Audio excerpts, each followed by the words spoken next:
With their endless violence, complex customization, and massive multiplayer appeal, pro wrestling video games have always been insanely popular.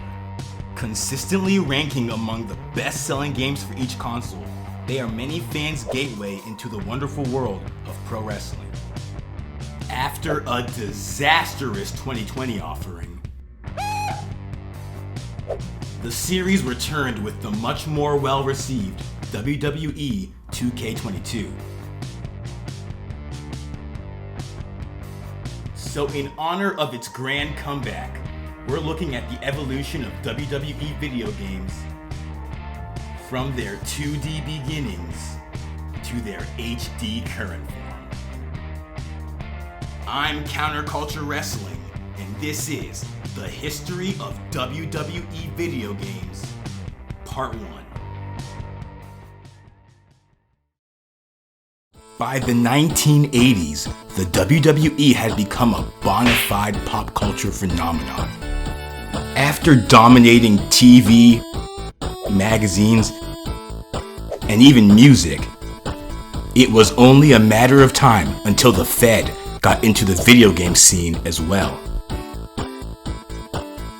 Cue 1987's Micro League Wrestling. Released on the oft-forgotten Commodore 64, the game takes full advantage of the console's graphical capabilities, using digitized images to create pre-match interview segments, full-length entrances, and even signature move animations. Part of the Commodore's popular Micro League Sports franchise, the game uses the standard Micro League turn-based formula, which sees each player choose a move, with the stronger choice winning. While easy to grasp, Micro League feels less like a simulated wrestling game and more like rock, paper, scissors with extra steps. But professional wrestling wasn't the only industry going through a cultural boom in the 80s. Off the heels of the mega hit NES console, the video game industry was also experiencing a huge boom period. In 1989, these two cultural mega powers would finally come together in the form of WWF WrestleMania. Released to promote WrestleMania 5, WWF WrestleMania is much more what you would expect from a pro wrestling video game. Fast gameplay with each wrestler possessing basic standing moves such as punches, kicks, headbutts, plus an aerial move off the turnbuckle. Like a typical fighting game, the goal is to drain your opponent's health bar, then execute a pin maneuver.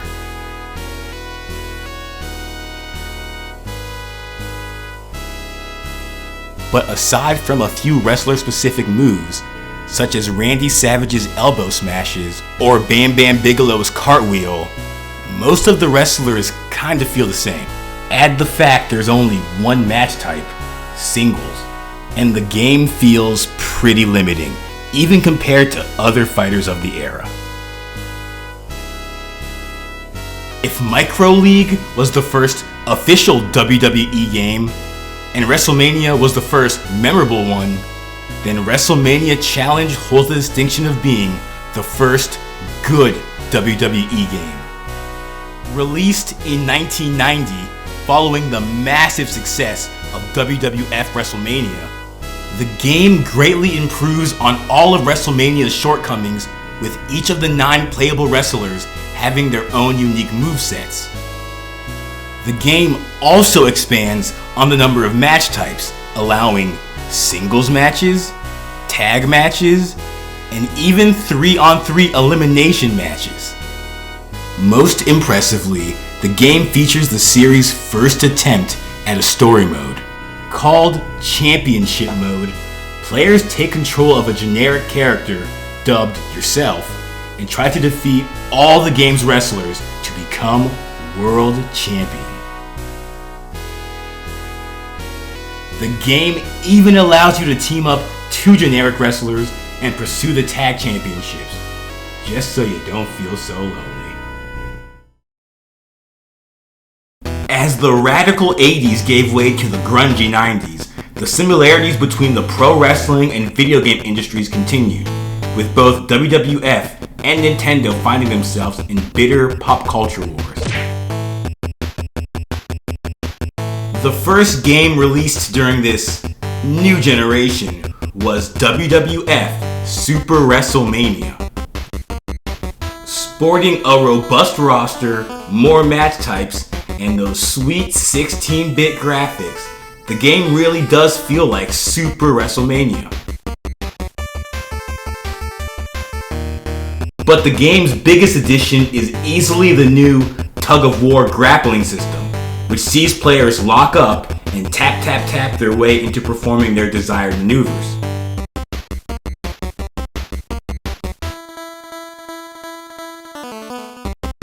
But even pop culture wars have casualties, and in this instance, it was the game's overall gameplay. Both the Super Nintendo and Sega Genesis versions have slightly different features, with Nintendo players receiving a larger roster, and Genesis players getting more game modes, including WWF Championship mode, where players select a wrestler and try to defeat every other wrestler on the roster to be crowned the WWF Champion. An easy feat considering the game has the smaller roster. The multi-byte wars continued well into '93 with the release of WWF Royal Rumble.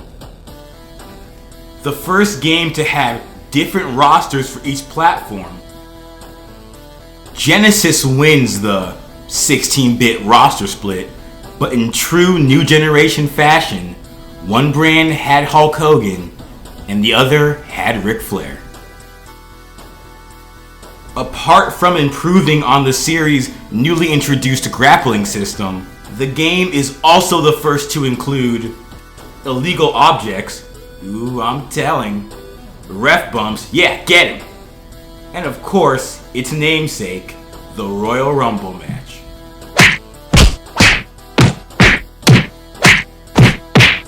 If Nintendo is the industry standard WWF, and Genesis is the more adult-oriented WCW, then the edgy alternative ECW can be represented by none other than the Sega CD. With its 1993 hidden gem, Rage in a Cage, being one of the most unique wrestling games of the 90s. It's the first wrestling game to feature full motion video footage, the first to sport fully announced entrances, to my left, from Atlanta, Georgia, weighing 265 pounds, the Narcissist, Lex Luger. And like its predecessor, it's the first to include its namesake, the Steel Cage match. Allowing fans to finally play the greatest cage match of all time. I said the greatest cage match of all time. No. The greatest cage match of all time. That's better. The late 90s are fondly looked back upon as golden ages for both pro wrestling and video games. The WWF games made during this period are considered by critics and fans alike to be some of the finest ever created. You can't talk about 90s video games without mentioning arcades. It's only natural WWF's first game of the era was a port of the leaderboard classic, WrestleMania, the arcade game.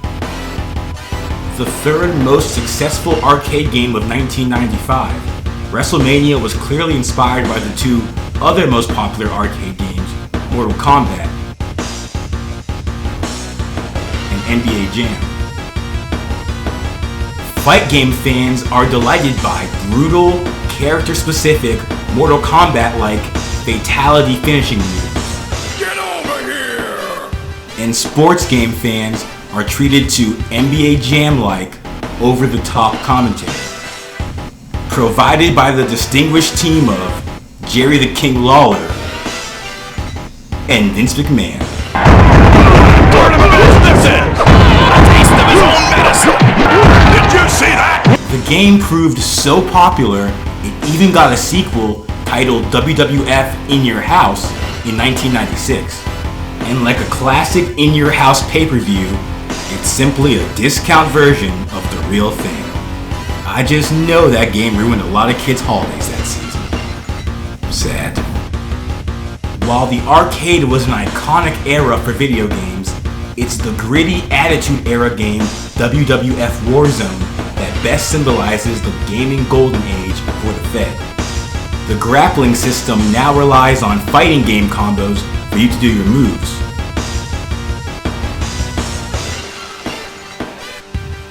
Or you could do what I do and button mash. Most importantly, the game has a new, dope-ass Create a Wrestler mode, complete with attires, movesets, entrances. You can even create the only female wrestler in the game. And the cherry on top, it finally features commentary from the iconic Attitude Era duo of JR and Vince McMahon. He's gonna pull that arm out of the socket!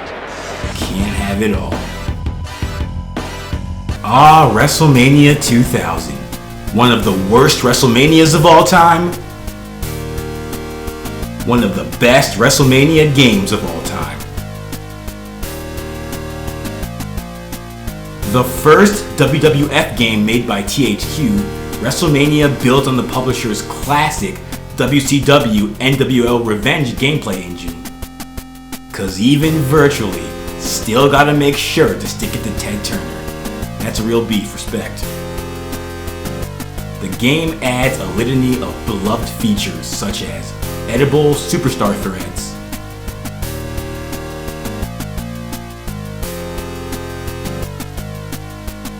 create a pay-per-view mode,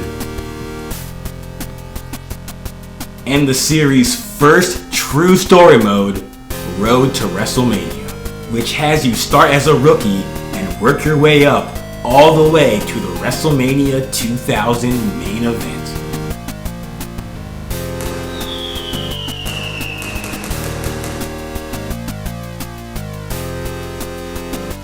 The mode proved so iconic, they freaking use it as part of their obnoxious WrestleMania marketing every freaking year. Sad. An undisputed dorm room classic and most fans' choice for best pro wrestling video game, including one very well-respected person named me, WWF No Mercy is the series at its Attitude Era finest.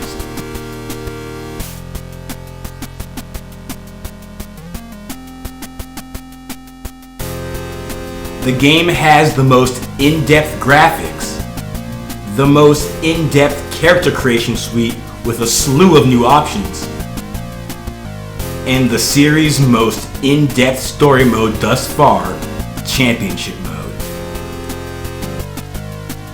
Featuring branching storylines, unlockable cutscenes, and endless replay value.